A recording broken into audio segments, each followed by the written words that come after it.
So welcome to another war game review from theplayersaid.com. My name's Alexander. And I'm Grant. And today we're taking a look at Hispania from Draco Ideas. This is designed by Miguel Marquez, who is a Spanish designer, is my understanding of it. I think so, yeah.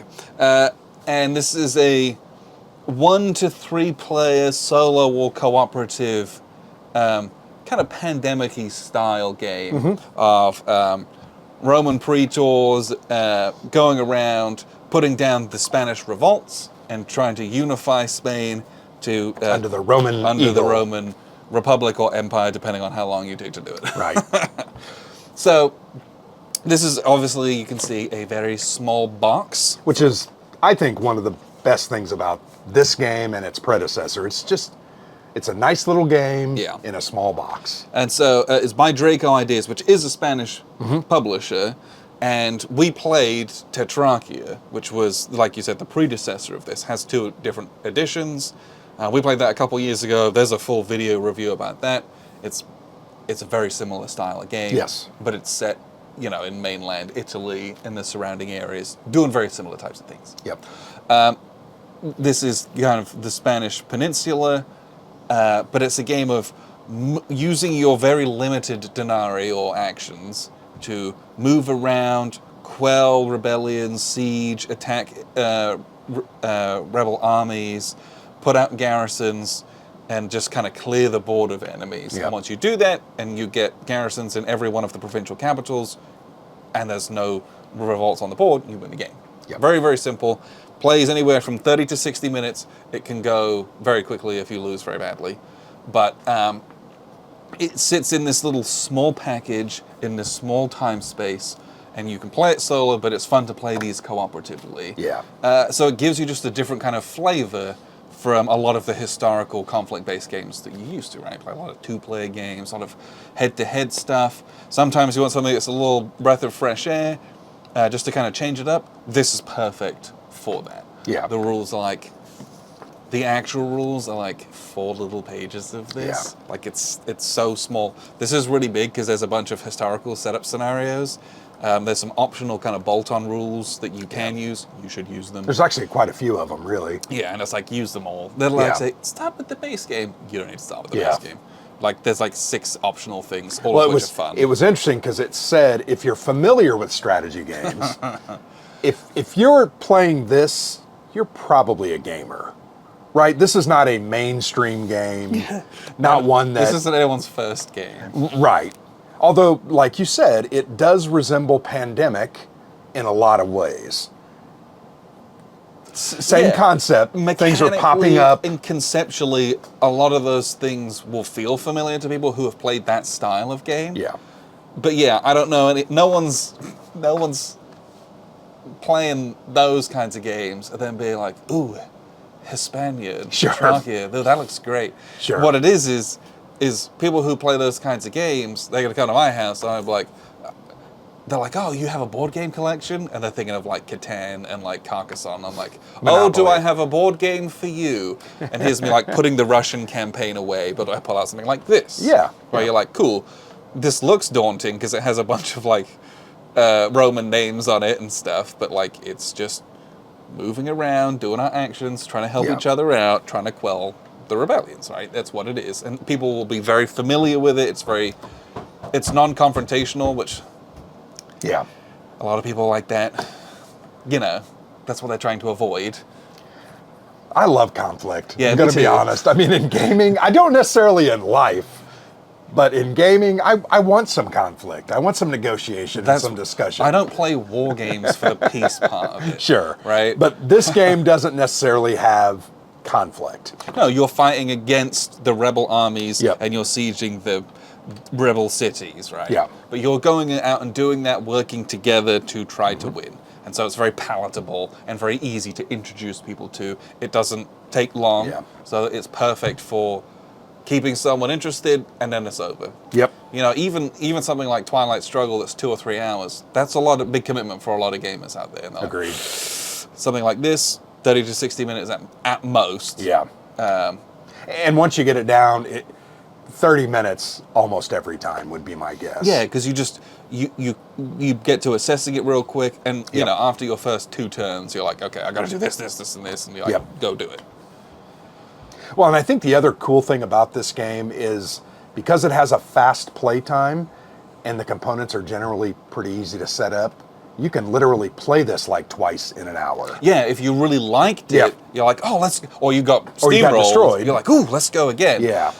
Whereas the Russian campaign doesn't allow you to do that. A lot of the other games that we play, involved. yes.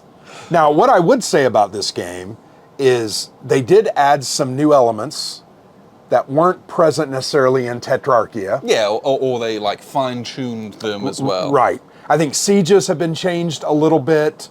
Special abilities have been changed up a little bit of the proconsuls or praetors.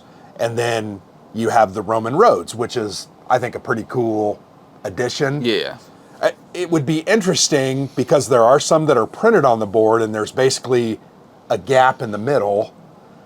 I wonder if it would be fun just to kind of play with these a little bit and see, maybe it's better to forget about the gap in the middle and just build, I don't know, build up north. There's a bunch of different difficulty settings that you can adjust, and we played with all of the yellow ones which are the medium. Just to kind of start with.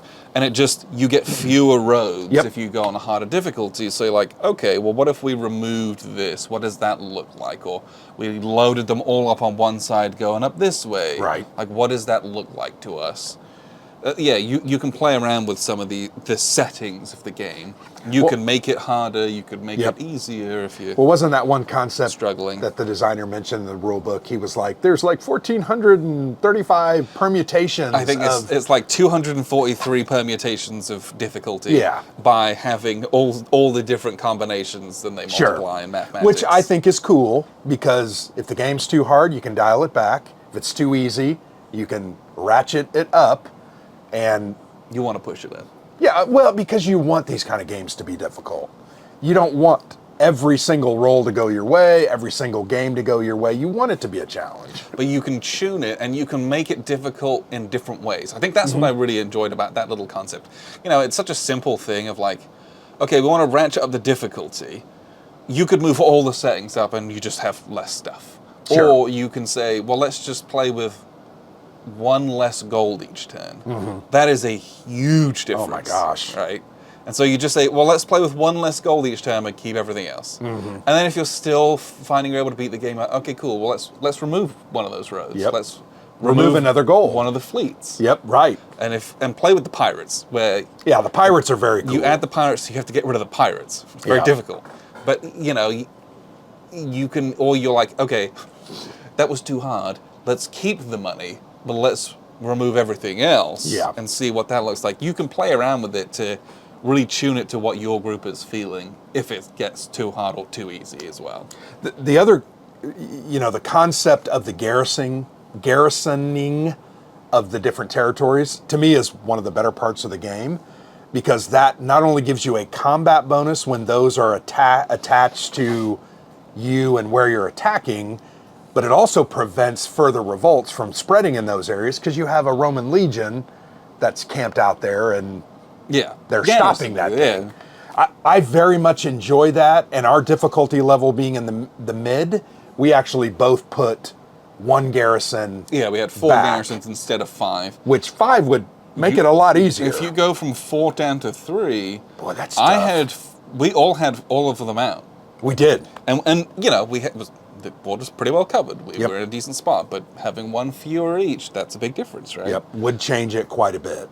And I think that, again, these little games that we play, this reminds me in a way of the Combat Rations series, just from like the size, where it sits in a collection. Yeah. But much like, especially something like 300 or Guerra Claire that we played, a game like this that's in this small little box actually has a lot of really, really clever design in it. And it's something as simple as having 1 fewer garrison each. Yeah.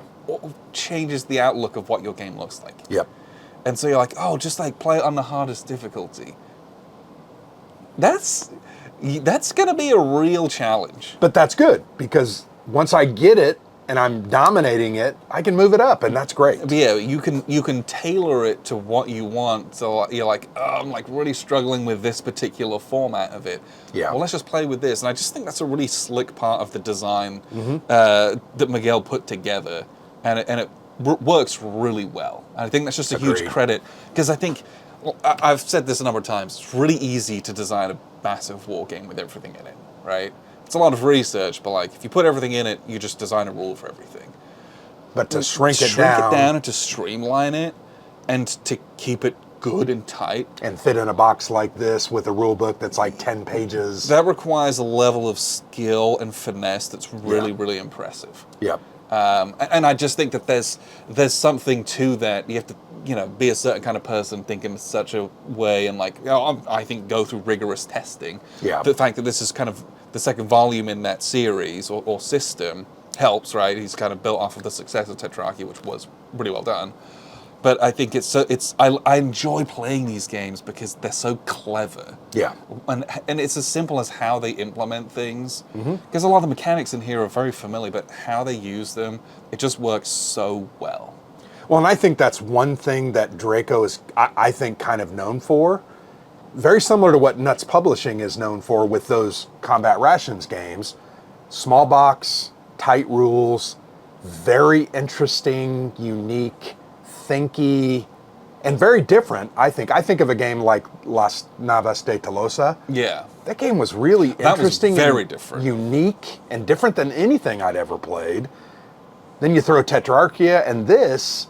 These are very cool games that fit in a niche in the hobby for that fast playing, slick, interesting mechanics, even cooperative.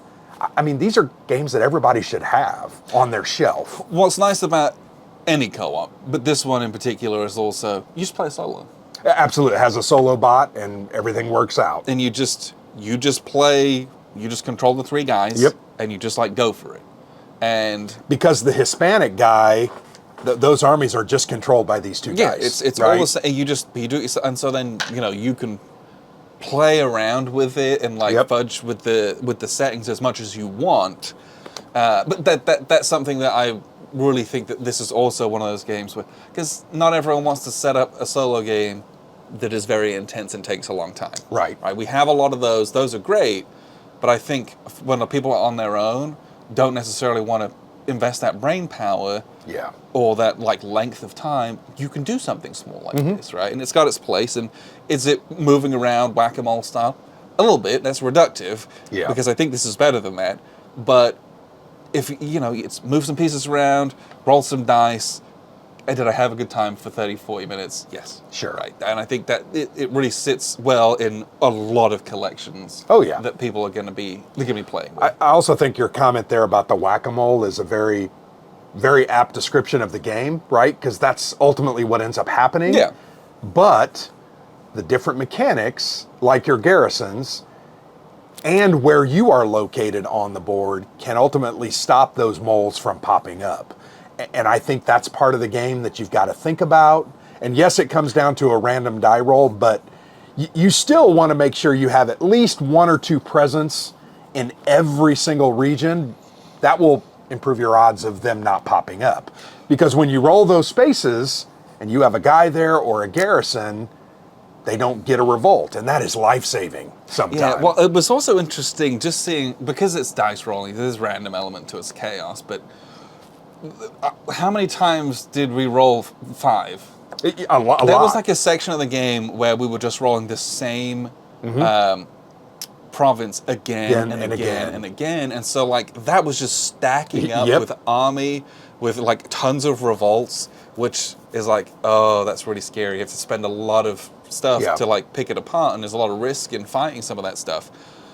But it meant that the rest of the area was relatively clear. And then we were like clearing that off, and whilst we're clearing it off, then they start popping up behind us. Yeah. And that's all chaos from the dice, but it told a really fun story in the It end, did. which I thought was really cool. Like, it just kind of happened to be that way. That was a really, this had a strong narrative of Yes. what we were doing this time. Well, and it was fun. Yeah. Light and fun. I would play this again immediately. I would play this with my children. I would play this with friends kind of in between big games or at the end of a night. This is just one of those games that fits all of those Yeah. kind of niches. So, Very- and it's beautiful. Oh, the components are great production, all wood pieces. Love the, the Hispanic Army meeples. You've got your Praetors that are really nice. The Denarii, these are really nice metal coins. So unnecessarily nice. Really, they are totally unnecessary. But I love that. It is. It's very nice. Nice board. Good colors. My only complaint about the board, and this is a me thing, because I know it's the theme, I hate Roman numerals. I don't know what it is about them. That's so interesting. I struggle with them. Isn't so, that weird? That is weird. It is very weird. That is... Because when you roll that die, I was like, where's 3? And I know where 3 is, but it's a block for me. But that's my only complaint. I even love how he wrote his name under the title and he used the V's, right, for the U. Instead of the U's, because that's what they... Yeah, that was a nice thematic touch. But yeah, that's a weird thing, but I feel that way. So interesting. Okay.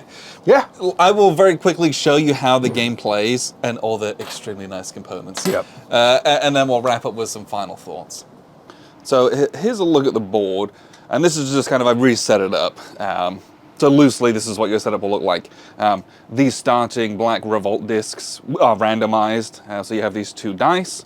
The white die, which has the 1 through 6 in Roman numerals, tells you the region or the province that they're in. And then the black die, 1 through 6, numerically, is the kind of the city within that province. So you'll be rolling these for coordinates, basically, and you'll be doing that quite a lot through the game. But effectively what you're going to do is, it is the job of you as the players, and you can have up to 3 players. I think I would play this solo or 2-player, only because the special abilities that you have, he can do a free move after a certain phase on a turn. This guy gets additional +1 in combat that's really good. And the blue guy, his special ability is he can make other people do actions, which is fine. Like, it's like a dispatcher type thing, but also you end up just doing less stuff. So, just bear that in mind with that guy. Anyway, now the goal of the game is to eradicate all of the revolts, which are these black discs, and to have placed your garrisons into each one of the capitals, and once you've done that, kind of eliminate any remaining revolts, basically. So you can't place your garrison in the capital, which has the nice star in it, unless the province is free from revolt. So you have to clear it off, build the thing, and you have to clear off and build each one of the 6 regions. And then also, what's going to happen is whilst you're doing that, more revolts will be popping up. But you have to kind of put out all the fires once you've established capitals in each of the provinces, basically, is what happens. So there's a little turn track. So we're going to have the red player, then the yellow player, then the blue player, and then we have like an end turn phase where this track fills up. Each turn represents 18 years. If this track fills up, you lose the game, because you didn't do it fast enough. And I think this also gives a good scale for 198 BCE all the way down to 18 BCE. The scale of this game, when you take a couple turns, it's a small game, feels kind of nothingy, but what it actually represents in history is actually kind of intense. So you have, the way that we played it on medium settings, you have 6 coins, 6 points to spend. We had a couple of additional roads, and we built this road network, and we started with 3 different fleets. And for reference, there's this little guide on the back, and you can alter the difficulty, which is something we talked about. You can adjust any of these settings. So you could give yourself more money, which means you could do more stuff, but you could increase the difficulty by removing some of the other hindrances and things like that. So you can really play with the settings and kind of make it what you want to be. Difficulty-wise, if you're finding it too easy or too hard, or you just want a different type of challenge, because having more money but much more to do is very different from having less money but more infrastructure. It's an interesting small little paradigm. But your turn is going to consist of you spending these to move around, quell revolts, and place garrisons. The reality is that's the couple things that you're going to be doing. So we start with the red player. What they're going to do is you spend 1 coin to move 1 link. This is 1 link here. This is 2 links. You see there's 2 sections to the road. This is 3 links. Very, very expensive. We have these nice Roman road networks. That is the only Roman road network that will exist in the whole game, even though it covers, nearly 200 years. You cannot build more of those. So whatever it gets set up with, that's what you get. And there's rules about how you set that up. But everything that's connected by the grey roads is considered 1 link. So you can pay 1 coin to move from here all the way along over to here. That is something you can do. But in this instance, we kind of have to go up here and start tackling this. That's really expensive to do. So what we're going to do is we're going to pay 2 coins. So we'll pay 1, 2 to go 1, 2 over here. Now we're adjacent to this. We can start to siege. So we're going to try to siege those guys. And what that involves is paying coin. And I'm going to pay coin to roll a die, and I have to hit above a target number. The target number I have to get above is 4 for the inherent value of the city. So this is also a coordinate, but it's also a value plus 2. So I have to get above a 6. Equal to a 6? No good. I have to get above a 6, and I'm going to roll a d6. If I had a garrison, I would be plus 1. If I had adjacent garrisons, I would be additional plus 1s. If I had armies next door, that's also good for me as well. I can't remember where I put him.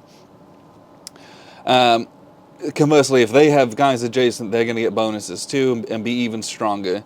And we'll talk about putting those out here in just a second. But currently I have to beat a 6. So on a d6, it's not possible. But to initiate the action, I have to spend 1. And each coin I spend, including the one to initiate, gives me plus 1. So I'm going to spend all 4 of all my remaining actions to roll a d6 plus 4, and I have to beat a 7. Which I did, and I did it very handily, so I remove just 1 of the revolts. So if I had only spent 3, I still would have made that, and I could risk it and go again, because I'd have 1 left. I'll go again, I'll go 1 plus a d6, and I'd have to beat now only a 5. So it's still very risky, but when this is pretty high numbers. When you start going against guys that only have like 1 here, you can kind of risk it and do it cheaply. Okay, I'll just do 1 and knock him down, and 1 and knock him down again, because their numbers diminish, so you get greater returns on less resources spent. That's just something that I thought was really interesting. But basically, I've spent all my money and done all my stuff. I am done. So then you basically you do a little mini Hispania phase, and the Hispania phase involves seeing if more revolts come out. So you roll the die, and in section 2, space 1, we already have a guy there. We already have an army there, so he's going to add an extra guy.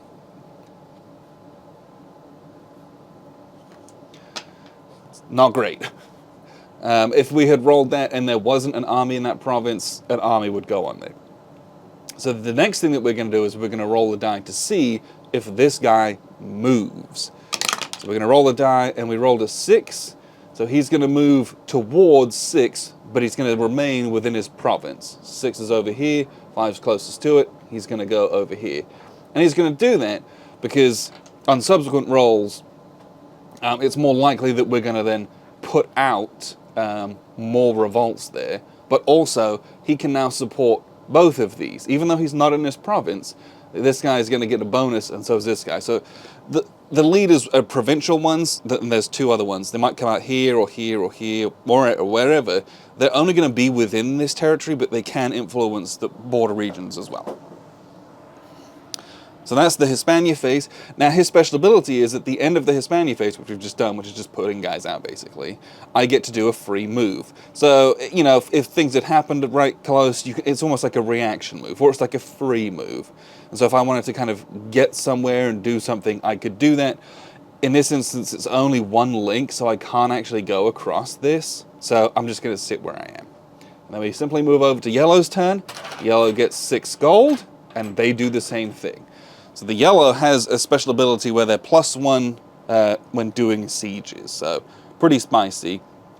So the question is what do they want to do? Yeah, these are bad. So what they're going to do is they're going to spend 1. This is ugly, so we're going to kind of ignore it. And they're going to go on the roads. That costs 1 because it's all part of 1 Roman road.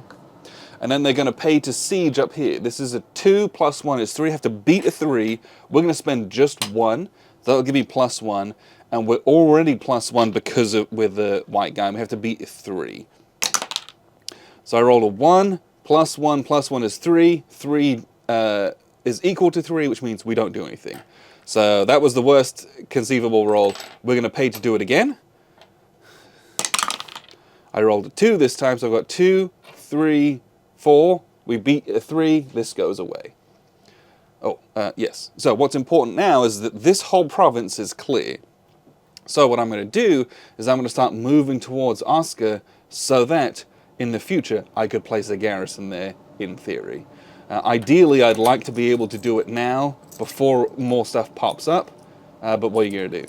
And it's going to cost me 1 to move here, and this is 2 links up here, so I have to pay all my remaining 2 to get there. That's all my money. Move, siege, move, right? But, you know, imagine I hadn't messed that up, I would have a coin left, I could spend 1 to drop my garrison here. And all of a sudden, I'm in a good spot and I'm towards victory, and that's going to help me in surrounding combats, things like that.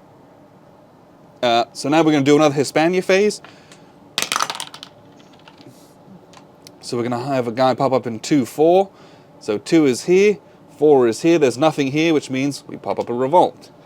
And then we're going to see if the army moves. He'll move towards 2. 2's down here, so he's going to go this way. And then it is over to the blue guy. So, now we mentioned that the blue guy can spend his coin to do other actions. So the first thing he's going to do is going to spend 1 coin, and he's going to have the yellow guy place a garrison right here. He's going to do that for us, which is nice. And then blue guy starts over here. He's going to move. He's going to move over here for 1. And he's going to try to get rid of this. He's going to do a fleet battle. So we got 1, and we've got a guy there as well. So we're going to pay 2. We have to overcome a 5. So we're going to spend 2, see if we can beat a 5. We can. So 6 and 2, 7. We knock the pirates out, basically. Get rid of those guys. Then I've got 1 more. So 1 I'm going to pay to land here. And then 1 I'm going to pay to siege here. Because I can't drop a garrison here because this guy exists there. So we're just going to do a 1. I have to beat a 5. And I'm +1. So it's not very likely. No, I don't do it. But it was worth its shot. So that's kind of all their actions done. So then we do another Hispania phase. And in 5, 4, a guy pops up. So 5's over here. 4's over here. So 4, we have revolts in the space, but we don't have an army, and so they get a big army. This is real scary. That's not great. This is Vercingetorix up here.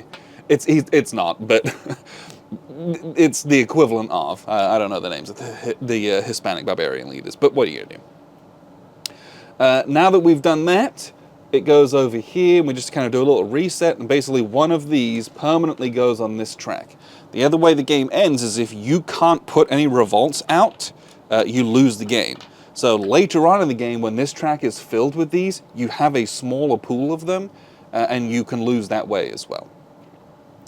But that's the game, right? You then move on. Red turn. He gets 6 coins. He's going to try to siege here.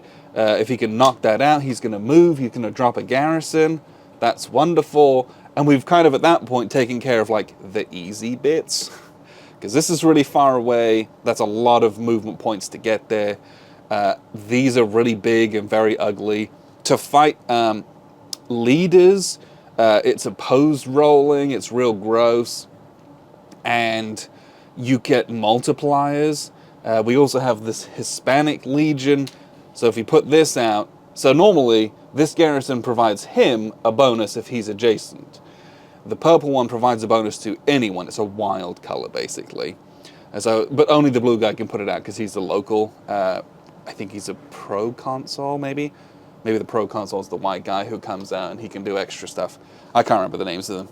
He's a Praetor, but he's more of a local guy.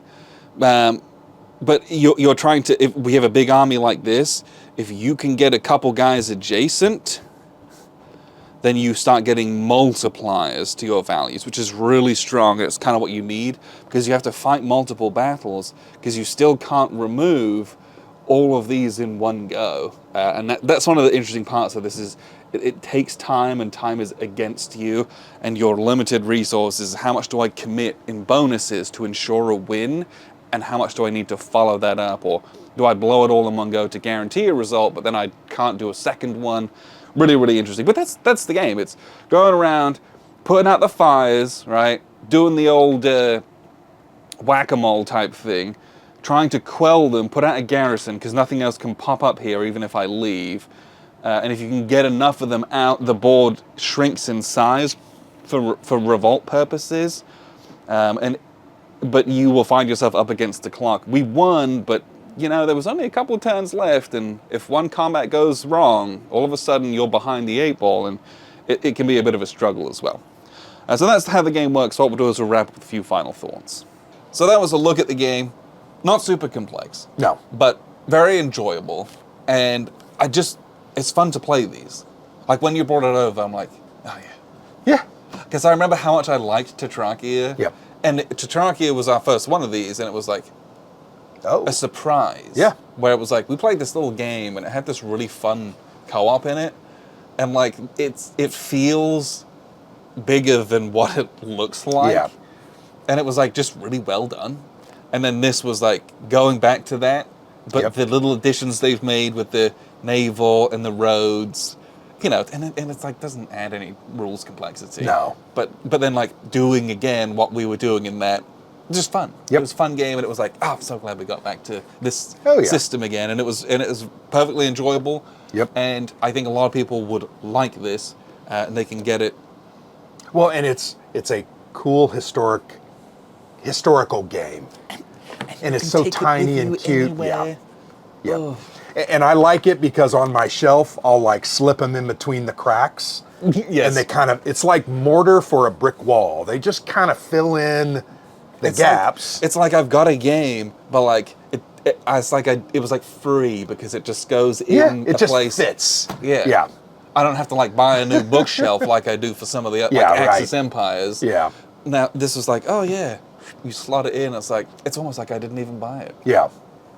And I also think this game is like in that $35 range. So this is not an overly cumbersome priced game, right? You can pick this up for $35, maybe $5 of shipping, and you can play this again and again and again. They probably have it on Noble Knight as well. They probably do. But I would play this again. I would love to now go back and play Tetrarchia just to kind of compare how the changes were made. But I'd recommend this to anybody. And it is also, I probably should have said this earlier, it is a bilingual game. It is. It has a full, as you might expect, Spanish rule book, and it has a scenario book that has Spanish, French, and English in it. But the rules, at least in this, came in English and Spanish. Yep. Well, and this is an exclusive scenario, I think, right? That came with the Game Found campaign. And the scenarios are just like different setups, basically. Yeah. And they might be, I don't know if they're different lengths as well. I'm not sure about that. But they're different setups, and I think it has historical stuff in it, and it isn't just made up. Yeah. Anyway, very cool. Yeah. Hispania from Draco Ideas. Check this out if you're interested. Appreciate you very much for tuning in. I've been Alexander for thePlayersaid.com. And I'm Grant.